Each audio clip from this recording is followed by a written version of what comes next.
कल्पना कीजिए ना कि आप एक भारी भरकम मशीन के सामने खड़े हैं बिल्कुल। और आप दिन के 8 घंटे उस पर काम कर रहे हैं, बिल्कुल वही पुर्जे बना रहे हैं जो आपसे उम्मीद की जाती है। आपकी मेहनत में कोई कमी नहीं है, जी। लेकिन सिर्फ इसलिए कि आपकी जो फैक्ट्री है वो एक हाईवे के बाईं तरफ है और दाईं तरफ नहीं, आपको हर महीने ना पूरे 5,000 रुपए कम मिलते हैं। बाप रे, 5,000 का अंतर। हाँ, काम बिल्कुल एक जैसा है, मेहनत एक जैसी है, लेकिन बीच से गुजरने वाली वो एक अदृश्य सी सीमा रेखा आपकी आमदनी मतलब आपके रहन सहन का पूरा स्तर तय कर रही है। और सच कहूं तो यही वो जमीनी हकीकत है जिसने हाल ही में एक बहुत बड़े औद्योगिक तूफान को जन्म दिया है। मतलब ये कोई ख्याली पुलाव नहीं है। बिल्कुल।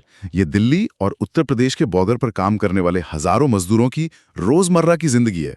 और जब इस तरह की विसंगतियां लंबे समय तक बनी रहती है ना, तो असंतोष का सड़कों पर आना सिर्फ वक्त की बात होती है। सही कहा आपने। और आज हम ना इसी असंतोष की गहराई में उतरने वाले हैं। हमारी आज की इस विस्तृत चर्चा का केंद्र बिंदु नोएडा और मानेसर के औद्योगिक क्षेत्रों में हाल ही में हुए मजदूरों के विशाल विरोध प्रदर्शन है। जी। हम जिस स्रोत सामग्री का आज विश्लेषण कर रहे हैं, वो श्रमिकों के विरोध के पीछे उच्च लागत, स्थिर वेतन नामक एक बेहद शोध पर लेख है। और इस चर्चा में हमारा मिशन ये समझना है कि कैसे आसमान छूती महंगाई, वेतन सुधारों में एक दशक लंबी देरी और नए लेबर कोड्स की जो उलझनें हैं, उन्होंने मिलकर इस पूरी व्यवस्था को एक ब्रेकिंग पॉइंट तक पहुंचा दिया है। बिल्कुल। पर यहाँ ना ये स्पष्ट करना भी बहुत जरूरी है कि हमारी ये जो पूरी बातचीत है, ये पूरी तरह से इस लेख के तथ्यों और आंकड़ों पर आधारित है। हाँ, ये बताना जरूरी है। क्योंकि देखिए, जब मजदूरों और उद्योगपतियों के अधिकारों की बात आती है, तो अक्सर चर्चा राजनीतिक या वैचारिक हो जाती है। बिल्कुल। लेकिन हमारा उद्देश्य यहाँ किसी भी राजनीतिक पक्ष या सरकार का समर्थन या विरोध करना नहीं है। एकदम सही। हम केवल विशुद्ध आर्थिक कारणों और नीतिगत बदलावों के असर को डिकोड कर रहे हैं, ताकि हम सब इस जटिल मुद्दे की असली तस्वीर देख सकें। चलिए, तो फिर इसे समझते हैं और सीधा उस चिंगारी की बात करते हैं जिसने इस आग को भड़काया। मतलब अप्रैल की शुरुआत तक सब कुछ अपनी सामान्य गति से चल रहा था। फैक्ट्रियों के सायरन बज रहे थे, शिफ्टें बदल रही थीं, और फिर अचानक हजारों मजदूरों ने काम रोक दिया और वे सड़कों पर उतर आए। आखिर उस एक हफ्ते में ऐसा क्या बदल गया? देखिए, बदलाव नोएडा या मानेसर में नहीं हुआ था। बदलाव पड़ोसी राज्य हरियाणा की फाइलों में हुआ था। अच्छा। हाँ, अप्रैल की शुरुआत में हरियाणा सरकार ने न्यूनतम वेतन में 35% की भारी बढ़ोतरी की अधिसूचना जारी कर दी। 35%? ये तो बहुत बड़ा जंप है। बिल्कुल। अब आप इसे मजदूरों के नजरिए से देखिए। वो स्मार्टफोन्स इस्तेमाल करते हैं, एक दूसरे से जुड़े हुए हैं, तो जैसे ही 35% की ये खबर व्हाट्सएप और सोशल मीडिया के जरिए सीमा पार करके उत्तर प्रदेश के औद्योगिक हब जैसे नोएडा में पहुंची, तो वहां एक चेन रिएक्शन शुरू हो गया। एकदम सही। मतलब अगर मैं किसी कंपनी में काम कर रही हूँ और मुझे पता चले कि मेरे ही प्रोफाइल वाले लोगों की सैलरी रातों रात 35% बढ़ गई है, बिल्कुल। तो मेरे अंदर भी तो ये सवाल उठेगा ना कि मेरे साथ ऐसा क्यों नहीं। बिल्कुल उठेगा। और नोएडा के मजदूरों ने भी यही सोचा और उन्होंने बेसिक वेतन बढ़ाने और काम की स्थिति सुधारने की मांग को लेकर विरोध शुरू कर दिया। यही मानवीय स्वभाव है। लेकिन लेख एक बहुत ही महत्वपूर्ण बात की ओर इशारा करता है। ये जो हरियाणा की अधिसूचना थी, ये सिर्फ एक ट्रिगर थी। अच्छा, तो असली वजह कुछ और थी। हाँ, असली बारूद तो पिछले 5-7 सालों से इकट्ठा हो रहा था, और उस बारूद का नाम है महंगाई और वेतन के बीच की लगातार चौड़ी होती खाई। और यहीं पर ना स्रोत के आंकड़े तस्वीर को बहुत डरावना बना देते हैं। मैंने पढ़ा कि औद्योगिक श्रमिकों के लिए एक विशेष मुद्रास्फीति दर मापी जाती है, जिसे consumer price index for industrial workers या CPI-IW कहते हैं। जी। तो फरवरी 2021 से लेकर फरवरी 2026 के बीच पूरे भारत में ये दर 24.8% रही है। और ये तो सिर्फ राष्ट्रीय औसत है। बाप रे। अगर आप अहमदाबाद जैसे विशिष्ट औद्योगिक केंद्रों का डेटा देखें, तो वहां ये दर 30.6% तक पहुंच गई है। 30% से ज्यादा? हाँ, इसका सीधा सा मतलब यह है कि एक मजदूर के जीवन जीने की जो लागत है, वो पिछले 5 सालों में लगभग 1/3 बढ़ गई है। आटा, दाल, चावल, तेल सब कुछ महंगा हो गया है। पर यहाँ ना एक पेंच है। मतलब आमतौर पर लोग कहेंगे कि ठीक है, महंगाई बढ़ी है तो सरकारें हर साल महंगाई भत्ता या DA तो बढ़ाती हैं ना, फिर इतनी बड़ी समस्या क्यों खड़ी हो गई? मैंने लेख में पढ़ा कि मजदूरों की जो सैलरी है वो 2 हिस्सों में बटी होती है। बिल्कुल। एक वेरिएबल हिस्सा और एक बेसिक वेतन। इस गणित को थोड़ा आसान भाषा में समझाएं कि आखिर गड़बड़ी हो कहाँ रही है। ये इस पूरे विवाद का सबसे तकनीकी और सबसे महत्वपूर्ण पहलू है। देखिए, जो वेरिएबल हिस्सा होता है वो महंगाई से जुड़ा होता है। नियमों के अनुसार राज्यों को हर 5 साल में इस बेसिक वेतन को संशोधित करना चाहिए। अच्छा। लेकिन उत्तर प्रदेश और हरियाणा जैसे राज्यों ने 1 दशक या उससे भी अधिक समय तक इस बेसिक वेतन में कोई बदलाव ही नहीं किया। मतलब नींव वहीं की वहीं है, बस ऊपर से थोड़ा बहुत प्लास्टर किया जा रहा है। बिल्कुल सही पकड़ा आपने। लेकिन राज्य या कंपनियां इस बेसिक वेतन को बढ़ाने से इतना कतराते क्यों हैं? मतलब परेशानी क्या है? क्योंकि सारा आर्थिक बोझ उसी बेसिक शब्द में छपा है। कैसे? देखिए, एक मजदूर का प्रोविडेंट फंड यानी पीएफ, उसका सालाना बोनस, उसकी ग्रेचुइटी, यहाँ तक कि उसका जो ओवर टाइम है, ये सब कुछ उसके बेसिक वेतन के आधार पर कैलकुलेट होता है। ओह। तो अगर कोई राज्य बेसिक वेतन बढ़ाता है तो कंपनियों को सिर्फ हर महीने की सैलरी ही ज्यादा नहीं देनी पड़ेगी, बल्कि पीएफ और बोनस के रूप में उनका खर्च करोड़ों रुपए बढ़ जाएगा। मैं समझ गई। इसीलिए उद्योगों को बनाए रखने के लिए राज्य इस बेसिक को कई सालों तक फ्रीज कर देते हैं। ये तो सिर्फ महंगाई का मामला नहीं है, ये तो एक स्ट्रक्चरल लूपहोल यानी संस्थागत खामी है। इसे ऐसे समझ सकते हैं ना, जैसे आप किसी ट्रेडमिल पर दौड़ रहे हो जी। और ट्रेडमिल की गति जो कि महंगाई है वो हर साल तेज होती जा रही है। आप जो छोटे मोटे वेरिएबल इंक्रीमेंट पाते हैं वो बस ऐसा है जैसे आप तेज हाफते हुए कदम बढ़ा रहे हो। बिल्कुल। लेकिन आपकी जो असली ताकत है, आपका बेसिक वेतन, वो पिछले 10 सालों से एक ही जगह अटका हुआ है। आखिरकार एक दिन तो आपके पैर जवाब दे देंगे और आप गिर पड़ेंगे। ट्रेडमिल का ये उदाहरण एकदम सटीक है। मजदूर अब उसी ट्रेडमिल पर गिर रहे हैं। जब बेसिक वेतन स्थिर रहता है और महंगाई 30% बढ़ जाती है तो मजदूर की जो वास्तविक क्रय शक्ति है, मतलब असल में बाजार जाकर सामान खरीदने की क्षमता, हाँ, वो पूरी तरह खत्म हो जाती है। लेख में इसका एक बहुत ही कड़वा और व्यावहारिक उदाहरण भी दिया गया है। वो एलपीजी सिलेंडर वाला हिस्सा, सही कहा आपने, वो आंकड़ा सच में झकझोर देने वाला था। बिल्कुल। मजदूरों के लिए रहने का किराया लगातार आसमान छू रहा है और ऊपर से एलपीजी सिलेंडर जैसी बुनियादी जरूरत की चीजें जब सामान्य तरीके से नहीं मिलती तो ब्लैक मार्केट में 4,000 रुपए तक में बिक रही हैं। 4,000? अब आप खुद सोचिए, जिस इंसान की कोर आमदनी पिछले 10 साल से रुकी हुई है, वो 4,000 रुपए का एक गैस सिलेंडर कैसे खरीदेगा? ये तो फिर अर्थशास्त्र से बाहर निकलकर सीधे सीधे सर्वाइवल यानी जिंदा रहने की लड़ाई बन जाती है। बिल्कुल बन जाती है। और ये लड़ाई तब और भी कड़वी हो जाती है जब आप देखते हैं कि आपके आसपास के लोग कैसा जीवन जी रहे हैं। हमने शुरुआत में ना उस अदृश्य सीमा रेखा की बात की थी। जब हम स्रोत में दिए गए अलग अलग राज्यों के मजदूरी के आंकड़ों को देखते हैं तो ऐसा लगता है जैसे हम एक ही देश के अंदर अलग अलग अर्थव्यवस्थाओं की बात कर रहे हो। इसे अर्थशास्त्र और समाजशास्त्र में रिलेटिव डिप्रिवेशन कहते हैं। अच्छा। यानी जब आप अपनी तुलना दूसरों से करते हैं और खुद को व्यवस्थित रूप से ठगा हुआ महसूस करते हैं। ये भावना सिर्फ गरीबी से ज्यादा खतरनाक होती है क्योंकि इसमें अन्याय का पुट होता है। चलिए लेख में दिए गए 2020 और 2026 के तुलनात्मक आंकड़ों पर नजर डालते हैं। जी बताइए। अगर हम अकुशल यानी अनस्किल्ड मजदूरों की बात करें तो दिल्ली में 2020 में न्यूनतम वेतन 15,492 रुपए था और 2026 में ये बढ़कर 18,456 रुपए हो गया। ठीक है, दिल्ली हमेशा से एक महंगा महानगर रहा है तो ये समझ आता है, लेकिन इस तस्वीर में बाकी राज्य कहाँ खड़े हैं? वही हरियाणा में देखिए, 2020 में ये आंकड़ा 9,458 रुपए था। उस 3.5% की नई बढ़ोतरी के बाद 2026 में ये उछलकर 15,220 रुपए हो गया। काफी बड़ा उछाल है। अब उत्तर प्रदेश की तरफ चलते हैं। 2020 में वहां न्यूनतम वेतन 8,758 रुपए था और 2026 में ये 13,690 रुपए पर पहुंचा है। और गुजरात में ये 8,400 की रेंज से बढ़कर 13,325 रुपए हुआ है। रुके, इस अंतर को थोड़ा गहराई से समझते हैं।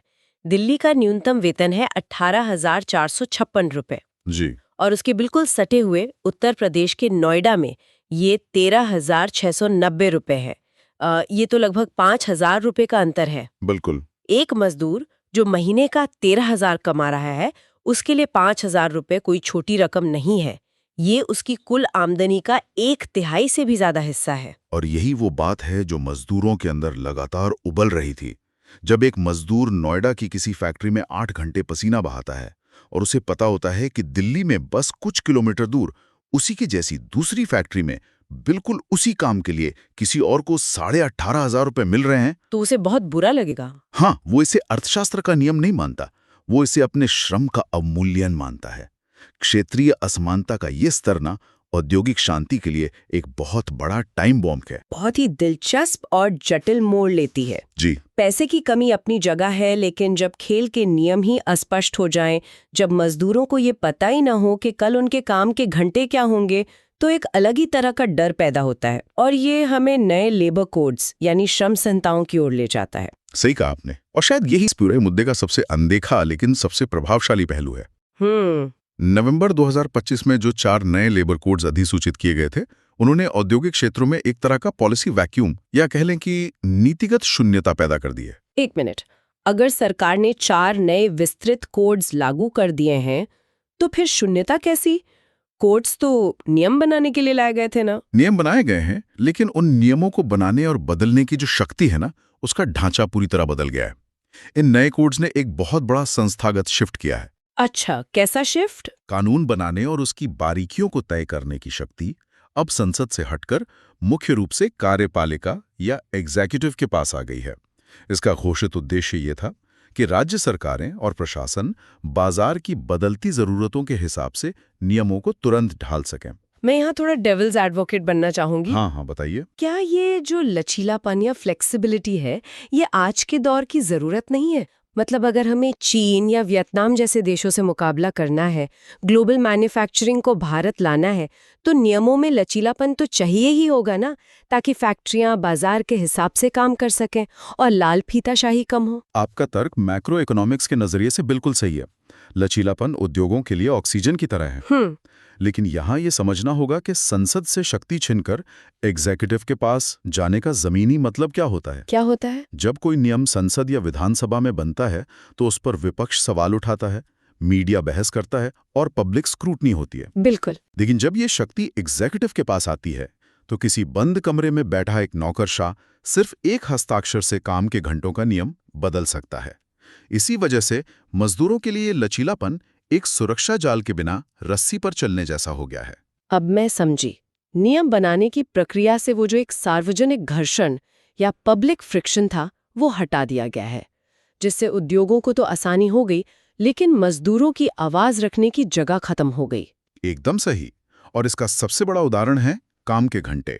नए लेबर कोड्स कागज पर तो ये कहते हैं कि एक दिन में 8 घंटे और सप्ताह में 48 घंटे काम होगा। हाँ, ये तो स्टैंडर्ड है। यहाँ तक तो सब ठीक लगता है। लेकिन ये कोड्स स्प्रेड ओवर को 12 घंटे तक खींचने की अनुमति भी दे देते हैं। ये स्प्रेड ओवर का क्या चक्कर है? मतलब ये 8 घंटे के काम से कैसे अलग है?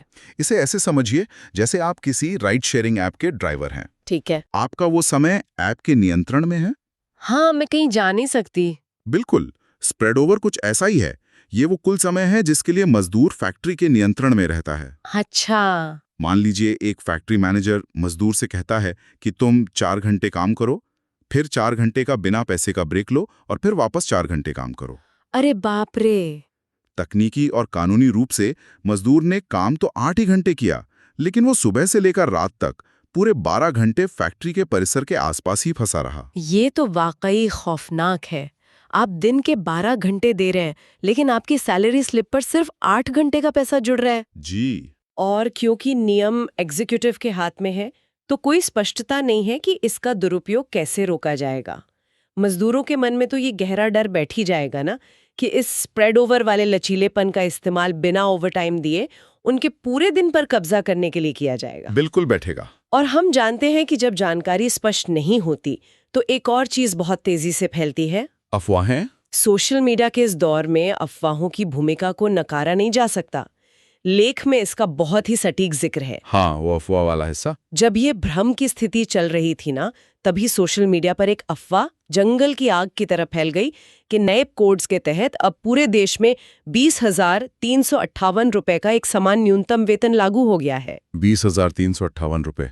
जरा सोचिए उस मजदूर के बारे में जो नोएडा में 13,690 रुपए कमा रहा है। उसके लिए तो ये किसी लॉटरी के लगने जैसा सपना रहा होगा। और यही इस पूरी घटना की सबसे बड़ी त्रासदी थी। ये खबर पूरी तरह झूठ नहीं थी, ये एक आधा सच था। आधा सच कैसे? असल में 20,358 रुपए का ये वेतन केवल सेंट्रल स्फीयर यानी केंद्रीय क्षेत्र के कुछ विशिष्ट मजदूरों के लिए तय किया गया था। जैसे? जैसे कि रेलवे स्टेशनों पर काम करने वाले सफाई कर्मी या बंदरगाहों पर सामान चढ़ाने वाले लोडर। इसका उन आम फैक्ट्री मजदूरों से कोई लेना देना नहीं था जो राज्य सरकारों के अधिकार क्षेत्र में आते हैं। ओहो, तो जमीनी स्तर पर हुआ ये कि मजदूरों ने ये व्हाट्सएप मैसेज पढ़ा, उन्होंने अपने भविष्य के सपने बुन लिए कि अब उनकी सैलरी 20,000 के पार हो जाएगी। जी। और जब महीने की पहली तारीख को सैलरी बैंक अकाउंट में आई और वो वही पुरानी 13,000 की रकम थी, तो जो निराशा और गुस्सा पैदा हुआ उसने सारे बांध तोड़ दिए। बिल्कुल। जब आप किसी की उम्मीद को इस तरह टूटते हुए देखते हैं तो प्रतिक्रिया हमेशा आक्रामक होती है। लाजमी है। और इस पूरे परिदृश्य में ट्रेड यूनियन ने भी लगभग बेबस नजर आती हैं। वो क्यों? वो तो मजदूरों के हक के लिए लड़ते हैं ना। लड़ते हैं, लेकिन विशेषज्ञ बताते हैं कि नए कोड्स में नियमों को लागू करने की स्पष्टता इतनी कम है कि यूनियनों के पास भी मोलभाव करने का कोई ठोस कानूनी आधार नहीं बचा है। वे किस नियम के तहत लड़ें, जब नियम ही राज्य की बाजार जरूरतों के हिसाब से रबर की तरह खिंच सकते हैं? ये तो बहुत बड़ी संस्थागत चुनौती है। अगर हम इस पूरी चर्चा के सभी धागों को एक साथ समेटें तो जो तस्वीर उभरती है वो सिर्फ किसी फैक्ट्री के बंद होने की नहीं है। बिल्कुल नहीं। ये एक ऐसी व्यवस्था की तस्वीर है जो हर तरफ से चरमरा रही है। मतलब एक तरफ 30% की कमर तोड़ महंगाई है, ब्लैक मार्केट के 4,000 रुपए के सिलेंडर है, और दूसरी तरफ एक ऐसा संस्थागत ढांचा है जहां मजदूर के बेसिक वेतन को 10 सालों तक फ्रीज करके रखा जाता है। और जब नियम बदलने की बात आती है तो वो मजदूरों को राहत देने के बजाय उनके अंदर स्प्रेड ओवर और शोषण का डर पैदा कर देता है। और यही कारण है कि ये समझना हर इंसान के लिए जरूरी है, चाहे वो फैक्ट्री में काम करता हो या एयर कंडीशनड ऑफिस में। व्यवस्था कमजोर और भुरभुरी हो जाती है। जब तक वेतन की न्यूनतम सीमा पर स्पष्टता नहीं होगी, औद्योगिक अस्थिरता का ये चक्र बार बार लौट कर आएगा। तो इस सब का असल मतलब क्या है? हमारी आज की इस चर्चा के अंत में मैं स्रोत सामग्री से ही उपजे एक ऐसे विचार की ओर ध्यान खींचना चाहूंगी जो शायद इस पूरी समस्या का सबसे परेशान करने वाला पहलू है। जी बताइए।